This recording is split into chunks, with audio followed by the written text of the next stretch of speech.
This is Anno 1800. It's an economy and city builder. The Anno series has a long history of ups and downs, and 1800 is a product of a lot of experimentation. It's now probably the best game of its kind on the market. I won't wait until the conclusion to tell you to buy it, if you like city builders. This is as good as it gets, but let's jump into that. Hey, if you like my channel, please consider subscribing. I'm trying to grow it, and every sub helps. Thanks. Anno 1800 has a great learning curve that is incredibly linear, but in a good way. You start off by settling an island and then meeting the handful of needs of your people, like clothes and fish, and even schnapps if you want to get a few more coins out of them. Then, as you unlock the higher tiers of residents, you need to get more and more consumer goods for them. The caveat being that the resources required for these are only found on other islands, or even other continents altogether. And so you set up new settlements and create new trade routes, and before you know it, 6 hours have passed and you have a sprawling trade empire. What you end up with is very complex, but it never feels like you're taking more than one step at a time. A big part of what sets Anno apart from other games is its progression system. Where in other games you usually progress through a tech tree, in Anno you progress primarily through trade. It's a dynamic tiered system, which often means your progression is linear, but also sometimes kind of horizontal. You do unlock new technology by growing your population, but you can only do so by obtaining new consumer goods, which is achieved through trade. This means that you can progress horizontally on the tier you're on, but if you want to go up, you're going to have to create new trade routes, which often involves setting up new colonies. On the topic of colonialism, the game has always played it comically very safe. You do settle the New World, an allegory for South America, but there's no smallpox or slavery. You're just there to help them build cities and give them consumer goods. Don't read into it. The progression system feels very organic, and the way it happens ultimately creates somewhat realistic looking little settlements. When you eventually unlock electricity, this is only exaggerated as you have to clump together your factories to make a little industrial district. Like any good economy management game, Anno can quickly become about optimization. It doesn't take long for a new player to realize that building houses close together means you can squeeze more in the radius of the market. Then they'll probably realize that you can save a lot of space by placing your factories and farms in certain ways. And sooner or later you're playing Tetris with your steel mills. Honestly, it's great. It almost feels like an unintended mechanic, the way that Anno can become a little puzzle game every time you unlock a new building. This is only amplified when you unlock buildings like the trade union that gives bonuses in an AoE. You can fit a lot of grain farms in that little circle if you get creative with how you place your fields. On the harder difficulties where island size is limited, you learn very quickly how to make use of the jagged terrain you're given. Jagged terrain, however, can be quite beautiful. Anno has historically been a very pretty game. A lot of love has been put into the smallest things, and the level of detail in everything from the ships to the buildings is really astonishing. In regular gameplay, you almost don't see it enough because of how far zoomed out you are.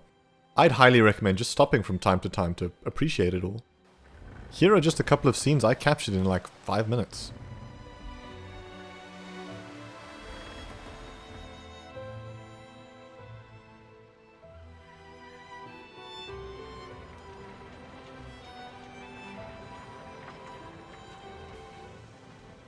Anno 1800 is undoubtedly the best of the series. Prior to its release, 1404 held the title in my books, because Ubisoft kept trying to do weird things with the subsequent titles. 1800 really takes the best elements of each of its predecessors, and chucks out all the silly little arcadey things like Command and Conquer combat. Looking at you, 2205. Improvements that they added to the game include tile-based farms, so you can fill out weird space on your island, supply versus demand graphs so you know how much shit you need, user-friendly trading screens so your trade routes are a bit more idiot-proof. Your production buildings now need workers, so every island realistically needs a little village. A better luxury goods system so you can provide your people extra goods for extra bonuses. A nice specialist system with characters that provide buffs in those trade union buildings I mentioned. A way to capture islands without war through shares and buyouts. Anno has always kind of needed a way to win without warfare. Little text-based side quests with gambling mechanics, which are just great. Island attraction and zoos. And the best for last, a pick up and move tool. I can't tell you how nice this one is, but fans of the series will know. These are all either quality of life features that the game desperately needed, or cool additional mechanics that really complement the core experience, or add unique little challenges. And that's the thing, the Anno series really cracked the code a long time ago in terms of core gameplay, and 1800 feels like they returned to that.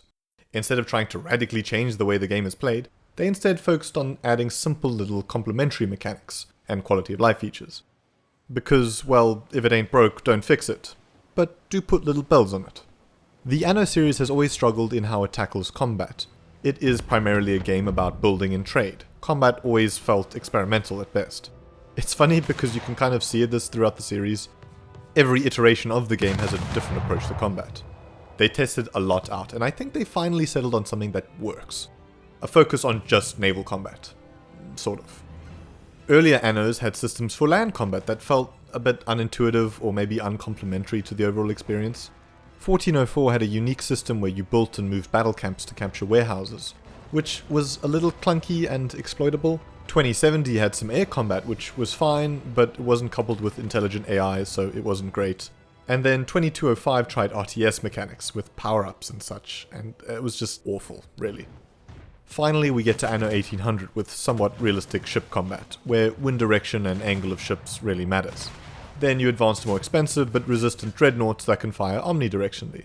I like this, but I suspect a balancing issue made them resort to adding in flame ships, so that wooden ships would be weaker in the late game, but then they made those too strong, so now wooden ships are like paper.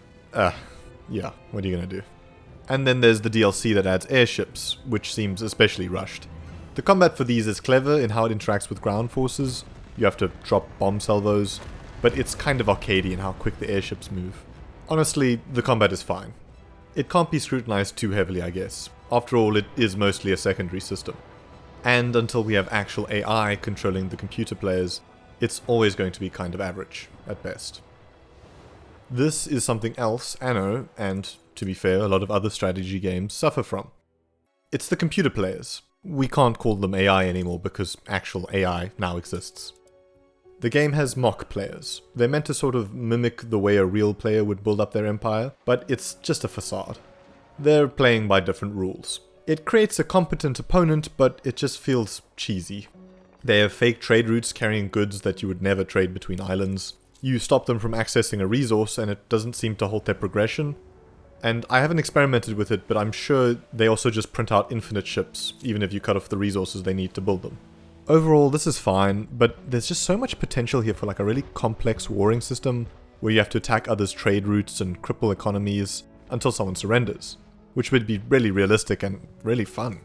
They put up a decent fight, but if you know what you're doing, they're really easy to take advantage of. The AI pirates are at least a bit more intelligent. They target your undefended trade routes and can be a real thorn in your side if you're not paying attention. But they can also be a powerful ally if you play your cards right. Anno 1800 has built up a real list of DLCs, and it would be hard to cover them all in one video. But I'm hard as fuck, so in quick succession here's each of the DLC and what I think of them. The Anarchist, communism, but it's not the spectre that haunts Europe. It doesn't do much. Sunken Treasures adds a new area and some new mechanics. It's neat, but a little lacking. Botanica adds plant zoos. It's fine. The Passage adds a new and unique Arctic-themed area with new citizens and goods, with a decent progression for them. Sort of complementary to the base game, but probably could have been a bit more. Seed of Power adds some late game mechanics. That's it. Bright Harvest adds some cool optimization stuff. Simple, but probably one of the best DLCs. Land of Lions adds a quest-centric Africa-themed new area. Again, doesn't really interact with the base game super well, but at least it's got some cool new mechanics like the canal system. Has a weird point-and-click adventure that I don't think is very good, but does add some great late-game mechanics in the form of the research center. Docklands makes your harbors a bit nicer, adds a cool trade mechanic. Tourist Season builds on the simple tourism systems, has a neat little side game that complements the base game, okay-ish. The High Life extends the late game, probably the most complementary DLC to the base game, because this is where Anno 1800 lacks a little bit. New World Rising. Some strange New World mechanics that are weird and experimental, whatever. Empires of the Sky, which adds an airmail system, which it sounds like a good idea, but is a bit unintuitive. It also adds fast-moving airships, which interact well with the rest of the game in combat, but they're a bit fast and arcadey. And finally, New World Rising, which modifies the New World, adding more progression there and allowing for electrification, which was sorely missing in the base game. Probably one of the better DLC. The DLCs really shouldn't all be played at once, especially the ones that add new regions. It all becomes a bit too much. So it's best to pick and choose as you see fit. My main beef with a lot of these is that they aren't super complementary with the main game. Several disrupt the balance totally, as a lot of the difficulty in the game comes from the limited island size and resources. So something like Cape Travolny in the Sunken Treasures DLC just effectively halves the difficulty because you have just a second map to play on. To be fair, many of them are just neat little additions. They're meant to be bought as a season pass, so some really don't affect the core gameplay all that much. The DLC ethos here is that they're mostly kind of tangential to the base game. You're not missing much playing without a lot of them. In conclusion, Anno 1800 houses one of the best core gameplay experiences of a city builder. It's one of my favorites. It's fun, approachable, very replayable, and has a lot of optimization to figure out. 1800 is the pinnacle of the Anno series, and I can't recommend it enough. Thanks for watching.